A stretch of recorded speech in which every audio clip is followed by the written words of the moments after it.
A Berliner Dom, né, que é a maior igreja protestante de Berlim, logo na entrada, um dos painéis de bronze, alto relevo, é Lutero e seus amigos traduzindo o Antigo Testamento do hebraico para o alemão. A Reforma Protestante de 1517 tem uma importância muito grande para o cristianismo, porque Martim Lutero desafia a Igreja Católica fixando 95 teses em Wittenberg, na Alemanha, e desafiando o poder construído em questão. Vamos conferir no vídeo a seguir essa história tremenda do cristianismo. Então, um movimento centrado em Wittenberg, com Lutero e Melanchthon, e que vai se espalhar pelos povos nórdicos, né, da Alemanha vai chegar a Dinamarca, Noruega, Finlândia, Suécia, e vai sair daí o chamado movimento evangélico, né? São os católicos que vão começar a chamar esse movimento de luteranos. Então, quem visita a Alemanha, se você perguntar para o alemão na rua onde tem igreja luterana, ele nem sabe. Você tem que perguntar assim, igreja evangélica. Ah, não, aí tem evangélica aqui, a igreja que começa na reforma de Lutero, lá 31 de outubro de 1517, quando ele fixa na porta da igreja do castelo as chamadas 95 teses, né, que era coisa comum naquela época. Você tem igreja do Henrique VIII, o que era comum? Colocar as teses para debate. Mas era em latim. Em latim. Para o pessoal. Então, o Lutero escreveu lá para causar com o pessoal. Não. Ele queria, de fato, um debate sério com o pessoal no clero, teológico, entre os professores. O cara com 29 anos, naquele tempo, tinha doutorado em teologia. E ele dava aula de Salmos, ele dava aula de Romanos, e aí... Gálatas. E ele começou a ler e falou, peraí, pessoal, não estou entendendo. O que a gente faz, o que está escrito. Esse negócio de indulgência? Vamos conversar sobre isso, né? E aí, nessa conversa, então ele não escreveu para atiçar o povo para causar, ele queria... Um debate acadêmico. Aí começou a confusão. É a primeira tese das 95, né?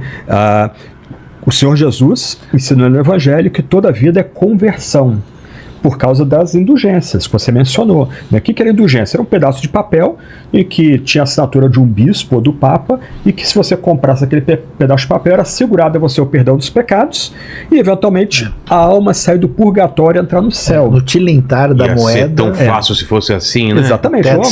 Só que o dinheiro ia para Roma para construir, né, a Catedral de São Pedro em Roma. Aquela catedral foi construída com dinheiro de indulgência. Em grande parte, E aí os alemães ficavam ressentidos porque o melhor do dinheiro deles, do trabalho deles, estava indo para Roma e não para beneficiar o mundo alemão, o mundo saxão, né?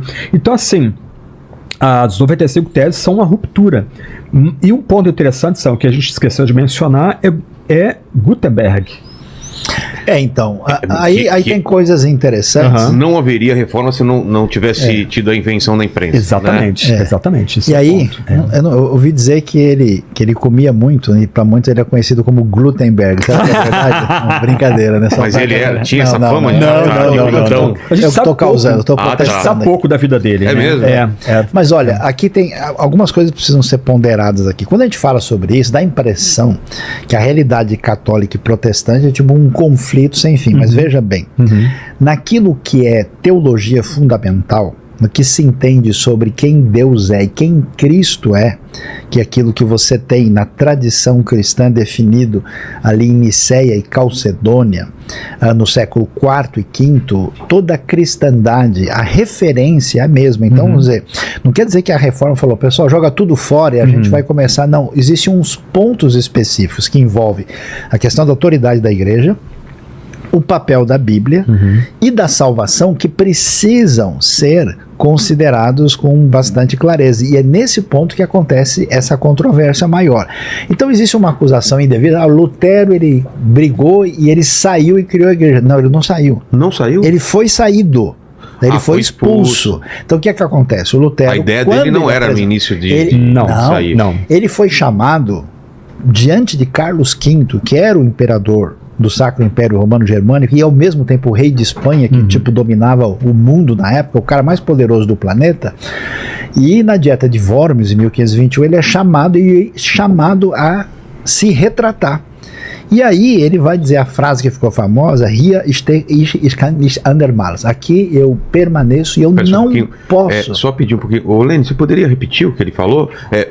Vamos falar. Hier stehe ich kann nicht andermals. Tudo bem. Vamos lá. Tuti, você que é um cara que é fluente, né? Em várias línguas. Corintiano por favor. ali, ó. Vamos lá, corintiano. Cara, se eu te falar que eu já esqueci. Então, por favor, de novo, saiu. Hier stehe ich kann nicht andermals. Vamos lá. Cara, eu não. Sem brincadeira, eu já esqueci de novo. Ele esqueceu até o que ele ouviu. É que o sotaque dele é diferente. Ele é de outra... Não, o Asterix, que é amigo do Obelix. Exato. Né?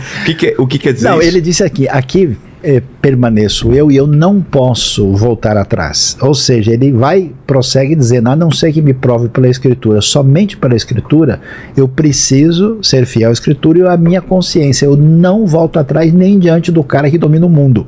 Caramba. Então o Lutero é expulso. Excomungado ou não? Excomungado. E aí ele vai, então, se esconder lá no castelo de Wartburg, aí o Franklin, que entende mais da história. Porque ameaçado de morte ou não? Uma vez excomungado, ele pode ser morto. Quem matar ele faz um favor Sério? para o mundo daquela época. Exatamente. E aí ele é escondido no castelo onde ele vai traduzir, né? Eu tive a oportunidade de viver o quarto lá onde ele fez essa tradução. E em 3 meses ele traduz o Novo Testamento para o grego, porque o homem era fera. Naquela época era o quê? Pena... Como que escreve? Pena, tinta... Claro. Que depois seria levado para alguém fazer aquilo, tornar aquilo um livro na gráfica. Entendi. Mas no começo o trabalho braçal, todo feito em pena. Agora, só para você ter uma ideia, né? Agora, puxando a sardinha pro meu lado aqui, né? 3 meses foram o Novo Testamento em grego.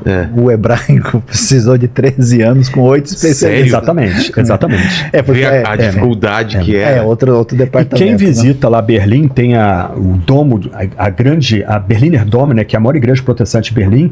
Logo na entrada, um dos painéis de bronze, alto relevo, é Lutero e seus amigos traduzindo o Antigo Testamento do hebraico para o alemão. Ele acha essa imagem? Será na internet para colocar isso? Sim, se você procurar em Berliner Dom, a principal igreja de Berlim, vai ter imagem, fica logo na entrada, tem o alto relevo. 1521 a 1534 a tradução. Mas aí que tá.